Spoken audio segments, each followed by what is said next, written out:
तर नमस्कार मित्रांनो, बघू शकता ही जी आहे ही किती पुरातन अशी मूर्ती आहे वाघोबा देवाची ही घडवलेली आहे.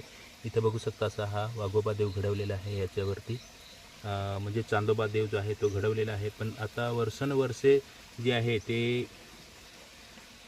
ऊन वारा पाऊस सहन करत हा आपला वाघोबा देव इथं उभा आहे. तर बघू शकता मित्रांनो, हा आपला वाघोबा देव आहे. तर इथं ही मुख्य जी आहे ती ही मूर्ती आहे.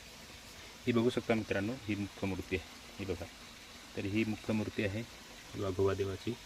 आणि तिला जे आहे ना ते उजव्या साईडला तिचं तोंड करून ठेवण्यात आलेलं आहे. सॉरी, आपलं सूर्य उगवतो त्या साईडला तिचं जे आहे ते तोंड करून ठेवण्यात आलेलं आहे. तर हे बघू शकता मित्रांनो, आपली वाघोबा देव या ही पश्चिम दिशा आणि ही पूर्व दिशा तर इथं ही ठेवण्यात आलेलं आहे. आणि हा वाघोबा देव असं बघू शकता, हे पाय आहेत असे आणि हा असा आहे. तर या मित्रांनो, या पवित्र देवाचं दर्शन घ्या, हीच माझी तुम्हाला कळकळीची विनंती असेल. आदिवासी जय जोहार.